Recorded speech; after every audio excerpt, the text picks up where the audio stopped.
Hi, and welcome back to 417 Fox, your channel for the automotive DIY enthusiast. I want to talk just a few minutes about Midwest FoxFest. You are not going to want to miss that show this year in Omaha, Nebraska. That's going to be on the 11th, and the show's the 12th. The 11th is a kickoff party. Guys, I went to that show last year and actually was fortunate enough to bring home some hardware. Had a blast, some of the best people in the world I ever met. And if I remember correctly, I think there was 212 Fox bodies. Now this is a Fox body only show. For all the details, go to Facebook, look up Midwest Fox Fest 2020, and you can find out all the details there. Midwest Fox Body Group. Now the guy that puts this on, Sonny Silverfox, is one of the best guys I've ever met. We've been friends ever since last year. I can't wait to go back this year. And guys, I do plan on bringing the 417 Fox there, and also the two-tone Cobra Clone will be there. So I can't wait to see you, and we'll hang out. See you there. I've got a cool short video for you today where we are going to be painting the GT40 Tubular Intake. I'm going to show you how to prep that, and I've got a cool little add-on to it with an intake cover that we're going to do some custom paint work on it. It's going to look fabulous, so let's go ahead and get to it. Alrighty, I've got my trusty sidekick here with me today. She's been helping out a ton on this car as we're approaching the finish line. This is something cool that came in today. Ford Racing plaque. I've bought one from these also for my car that just says Ford Mustang on it. They look great. This is going to be painted, and what we're going to do, we're going to inlay the Ford symbol with blue and the Racing with red, and the whole thing is going to get painted silver. So what you need to do to get started on this intake of course is already painted. A little bit had been painted over and it peeled a little bit.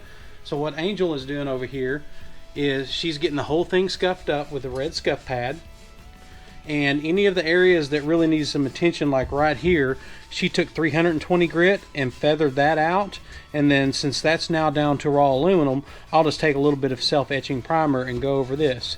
So the biggest thing to do is just to make sure you get in all the fins really well, which is what she's doing right now.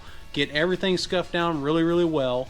Make sure you feather out anything that needs to be feathered out. Get that primed. If you're down to raw aluminum, then you're going to be ready for paint. Alright guys, this is about as straightforward as it gets. I've got it all cleaned up with wax and grease remover, sanded down really good with 400 grit. Now I'm just going to take your standard Rust-Oleum self-etching primer, go ahead and put a couple of good coats on it, let it dry, and then it'll be ready for paint.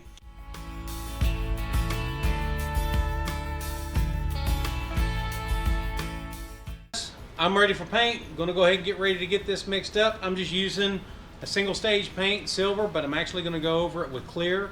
Most of your single stage paints you can turn right around within a certain amount of hours. Just read your TDS sheet and go right on it, wet on wet with clear coat. So I'm going to put 2 coats of silver on here, then I'm going to turn around and put 2 coats of clear. And there's a reason why I want to clear this, because that's going to help when I go ahead and do the lettering inside of the Ford Racing logo on the intake plaque. I'll have a little extra clear on there when I spray that on, and then I will spray the letters and then be able to sand flat the clear coat, basically sanding some of that off with the color, and then re-clear it again once it's done. So let's get started mixing.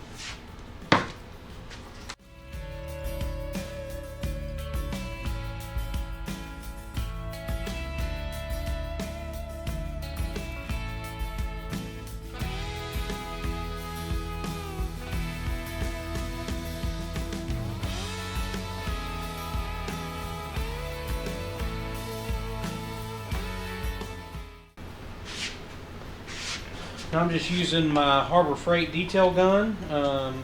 It's actually not a very expensive gun. I think I paid 35-40 bucks for it. It's been a real good little gun for me.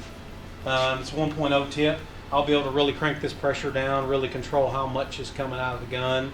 Again, I'm painting in the shop in here, not in the booth. I don't want the clear coat. And when you shoot single stage, you shoot it about like you do clear coat.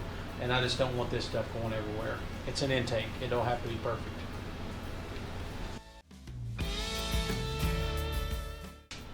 Get my mask on. Let's go see about getting this stuff shot. Alright guys, let's get this first coat of single stage on.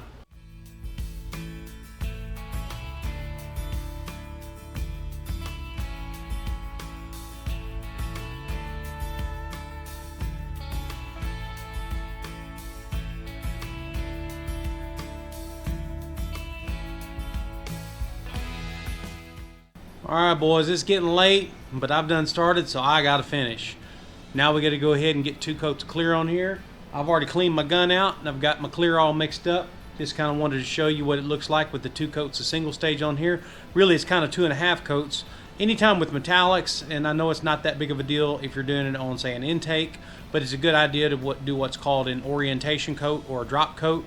And what that does is where you just pull the gun back about double what you spray it at, and you're just misting it on there, which really is getting your metallics an even orientation, and that way you don't have any blotchiness or called mottling.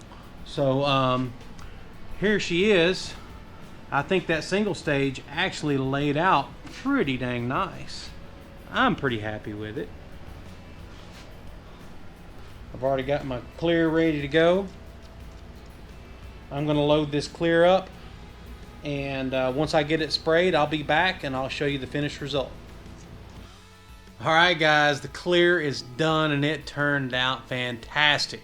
I cannot wait to go ahead and get the lettering done, but I gotta wait till tomorrow to do that.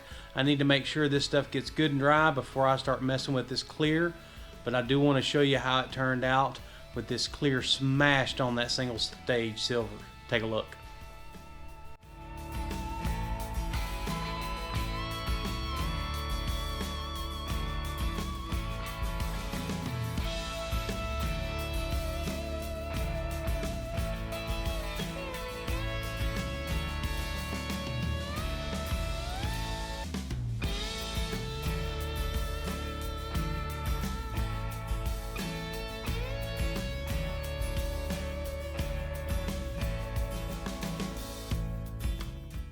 I'm going to wrap the video up for tonight. I'll catch back up with you when we go ahead and get the blue and red lettering on that intake plaque.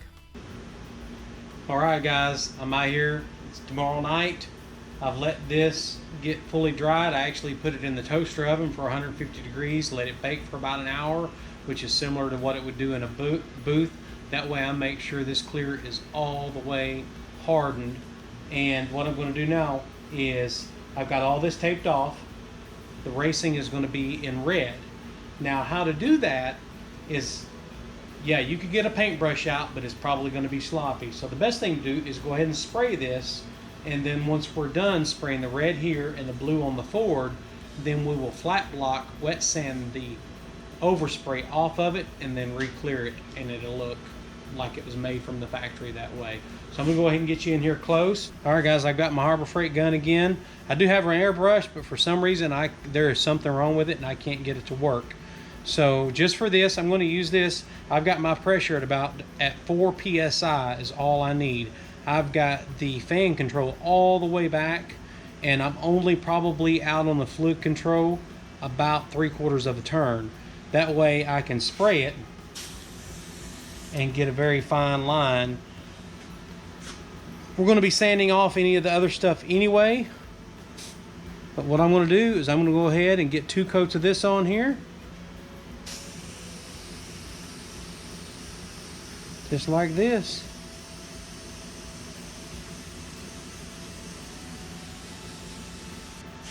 We'll let that flash off for about 15, and we'll come back to it and put the next coat on. Alright guys, time to put a little blue on here.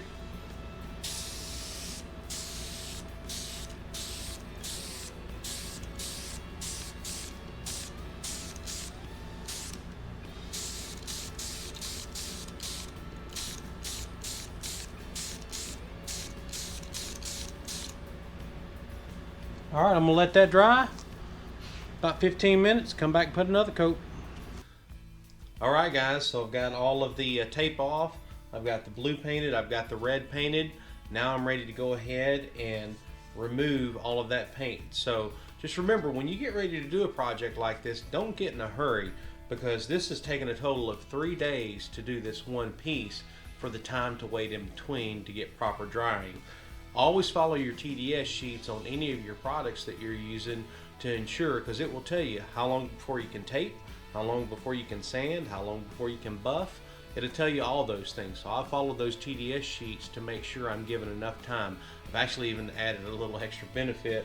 This thing will fit in my toaster oven in the house at 150 degrees, and the TDS does show you can do this at 140 degrees for a force dry. so that's even helped just a little bit more. Now what I'm ready to do is go ahead and take the color off the top. Once we do that, we'll go ahead and scuff the whole thing down, and then we'll reshoot it in clear.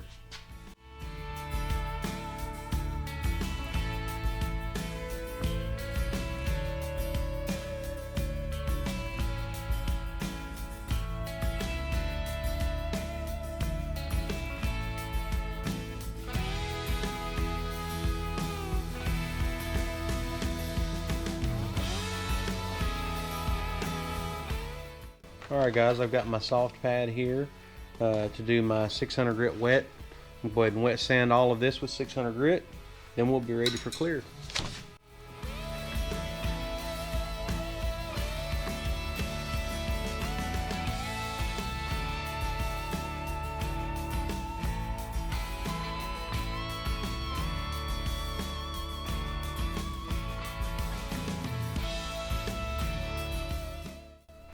Alright guys, it is done. The payoff is well worth it. Take a look at this thing.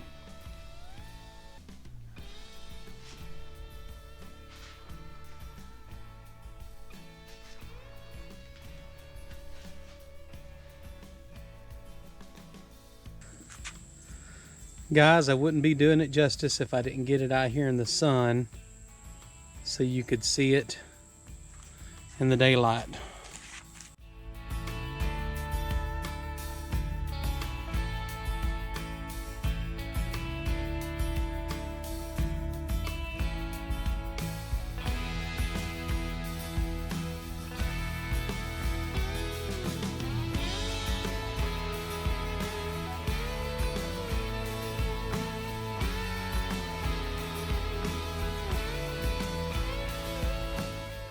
I think Nick would be happy with it. Happy birthday, Nick. So guys, I'm going to go ahead and wrap this video up, and if you haven't already, make sure you're hitting that subscribe button. Don't forget to thumbs up these videos. I love your comments, and I'll see you on the next one.